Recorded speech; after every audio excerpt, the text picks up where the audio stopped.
Your adult-only building may not be so mature in the near future. Edmonton pays tribute to the fallen. Edmonton Transit might be seeing some changes to its schedule.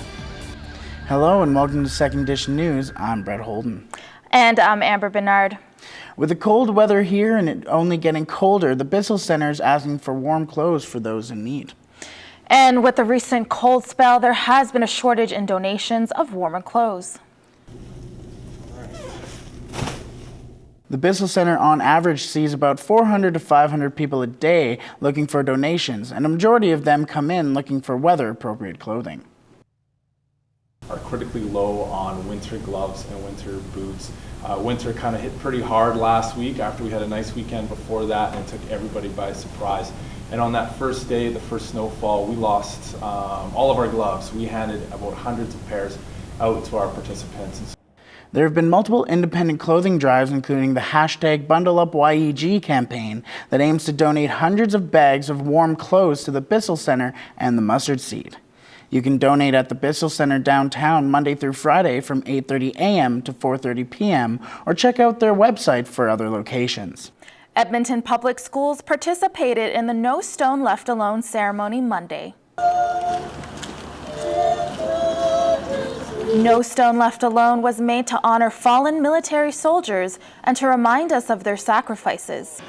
Each and every year brings something more beautiful, a little bit bigger, a little bit wider spread, so I love all that.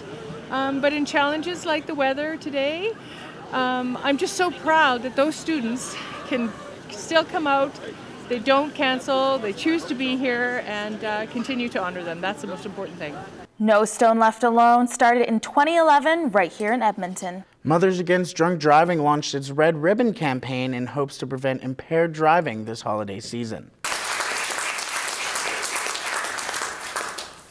According to MAD, 4 people die and nearly 200 Canadians are injured from intoxicated-related crashes every day. When we know that a crime of impaired driving is totally preventable, even one death attributed to impaired driving is too many. Everyone in Canada needs to take action against impaired driving. Mayor Don Iveson presented MAD with a proclamation from the city declaring November and December official Red Ribbon campaign months. Western Week is underway in anticipation of the Canadian Finals Rodeo. The 27th annual Chili Cook-Off was the first event for this week's celebrations. Melissa McKenzie has the story.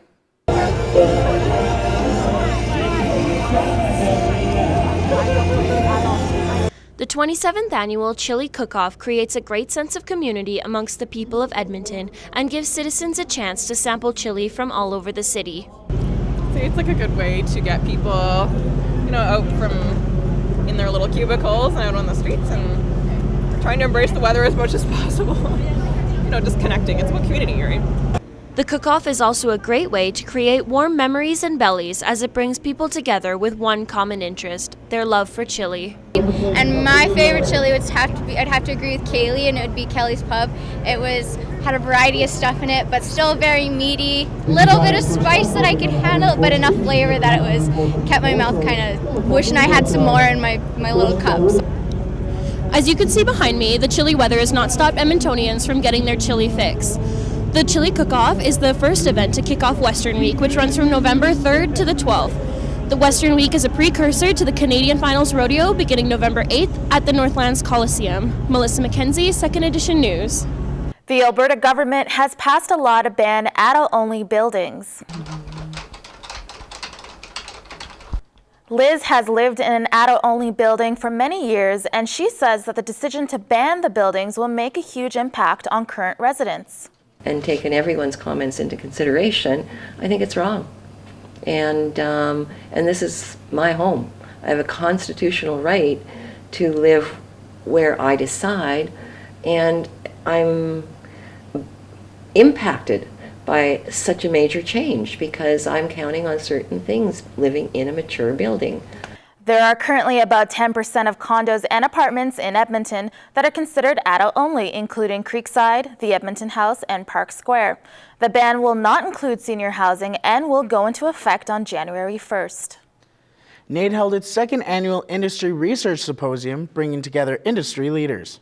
Have some breakfast. There will be others. This event took place on Thursday morning here at NAIT. Dr. Glenn Feltham was the opening keynote speaker for the conference. What this symposium does is it elevates the understanding of applied research and builds stronger connections back to industry. And so in holding this conference, we're able to further advance our relationship with industry and build our applied research mission. NAIT says the symposium is focused mainly on Alberta's industry needs. City Council is looking into making the transit system run later into the night. The Metro Line LRT currently runs until 1 a.m. and the Capital Line goes until 2, leaving some Edmontonians without a train ride home. It's easier for me to get home. Easier for you to get home? Especially in the winter. In 2015, Edmonton Transit made the decision to make 5 bus routes run until 3 a.m., with 4 of them running through the downtown area. Chief economist for the city, John Rose, says that ETS needs to work more closely with post-secondary institutions to provide adequate transit options for their students. So Edmonton was basically like a sports festival this past weekend. Yeah, no kidding. It seemed like the Oil Kings were on a different planet on Saturday. Hey, Tony? Different planet, same result though, guys. But first, we're going to kick off sports with some Ooks volleyball. The Ooks were looking to make it back-to-back wins when they hosted the Wolves for the second time in as many days.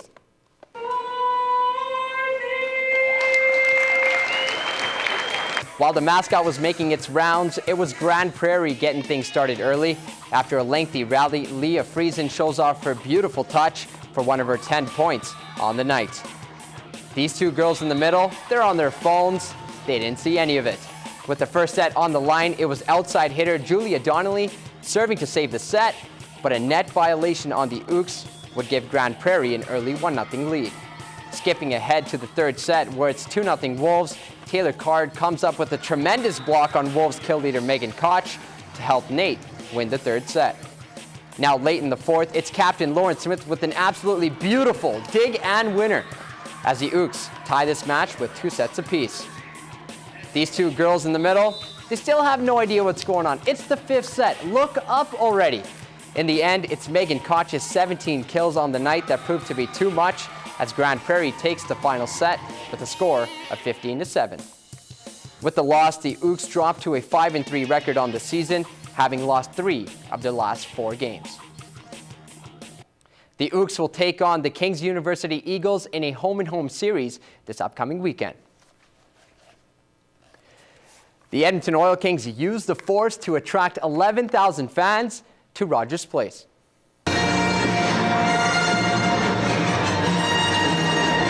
The big guns were on hand Saturday, including the Sith Lord himself, to watch the Edmonton Oil Kings take on the Saskatoon Blades. In the first period, already 1-0, Josh Patterson buries a rebound to get his 5th of the season, 2-0 Blades. Darth Vader seems indifferent about the score. He's not a biased hockey fan. We all know that. Now, 2-1 Saskatoon when Tomas Susto buries a loose puck to tie this game at 2s. Then shortly after, Ty Gurla uses the power of the dark side and levels Arjun Atwal with a monstrous hit. Vader actually seems pretty impressed with that. Then, with just 9 seconds remaining, Cameron Hebig somehow sneaks this game winner through Billis' legs for his 14th goal in as many games. The Oil Kings dropped to 5-10-2 on the season, dropping their 4th straight. They look to get back in the win column Friday against Victoria. The Stanley Cup was back in Edmonton as the NHL Centennial Fan Arena made its stop in YEG.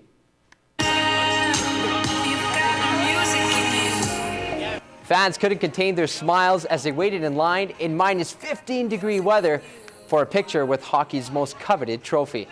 The Fan Arena also featured a museum of hockey memorabilia, including hockey sticks and goalie masks dating back to 1939. Former Edmonton Oiler Fernando Pisani spoke about what this event means to him. I've been very fortunate enough to play in a league that's something I've wanted to do my whole life, and now I get an opportunity to be a part of it, and give back to the community and share some of these memories with the fans, and actually look around and take in a lot of history and tradition that's gone on. The outdoor fan arena will make its next appearance in Winnipeg this upcoming weekend. Staying outside and in the cold, the Metro Athletics held their Football City Championships on the frozen tundra at Commonwealth Stadium. Despite the snow covering the seats at Brick Field, over 8,000 fans flocked down to Stadium Road to catch some Metro football action. It was the first time high school football was played at the home of the Eskimos. In the first matchup on Friday, the Strathcona Lords were victorious, defeating Paul Kane in a dominating performance. Skona came out on top 37-0, with Isaac Hertaw leading the charge. It's crazy, I come here all the time to play and, come here to watch these guys and then to go in the same field and win. In front of all these fans, it feels amazing. It feels like I'm a pro now. In the second championship of the day, the heavily favored Harry Ainley Titans couldn't be stopped. The Titans steamrolled over Belrose with a 48-18 win and lifted the Ed Carr Trophy under the lights of Commonwealth Stadium. Pretty unbelievable, guys. Winning a city championship on the Eskimos' home turf, now that's pretty cool. Well, I couldn't imagine how that felt. That was where the Grey Cup was awarded in 2010. Simply amazing. Well, that wraps up an exciting week for sports. Thanks, Tony. You're very welcome. That's been your look at Second Edition News. Thanks for joining us.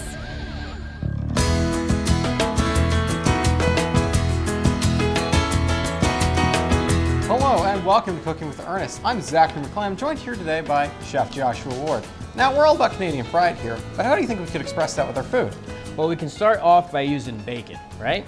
So what we have here, classic Canadian dish, is we're going to be making bacon jam. Oh. So I have the bacon and I've partially cooked it just to get rid of some of the moisture and the fat content. If you want to add the rest of the ingredients, I'll describe those as we add them. So we'll go the onions first. Okay. And just add those right in. So you've already minced this bacon beforehand, or used a I actually ground this with a grinder. meat grinder. That's the word I was but if looking everyone for. doesn't have a meat grinder at home, they can easily mince this with a knife as well. And you wouldn't recommend using bacon bits for this? No, the bacon bits I find are too dry. You need the natural fat content in there actually to help it to be spreadable. Okay. So you can add the garlic and then a couple pinches of the thyme as well. So what this does is this just adds flavor, aromatics to the jam as well.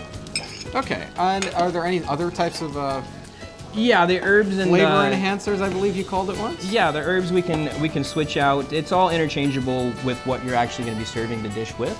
For this, we're just going to be spreading it on toast. It can be used as a garnish. It can be used as literally anything that you want to add any type of earthy, kind of salty, sweet flavor to. And then for the rest of the ingredients, we just have a little bit of brown sugar. Oh yeah. Is there anything you could sub that brown sugar out with? Yeah, any sweetness. If we want to make this strictly Canadian, we can use maple syrup for sure. And then just an acid of your choice. I have cider vinegar here, but it doesn't have to be. It can be balsamic or any other type of vinegar. You just want to balance out the sweetness that we added. So we have sweet, salty, and savory going on at the same time. So what can we use this for? We can actually spread this on toast. We've used it as garnishes before on banquet dishes. We've used it breakfast, lunch, and dinner. It's very versatile, and we can use it in just about any dish that would call for a bacon. Oh, sounds good. Any other kind of recommendations you would suggest? You can put this in soup. It can be on salads, sandwiches, anything. Well, that's super interesting. I didn't even know you could make a dish like this. So for more recipes like this, be sure to visit NAITnewsWatch.ca and click on the Second Edition tab. Thank you so much for watching.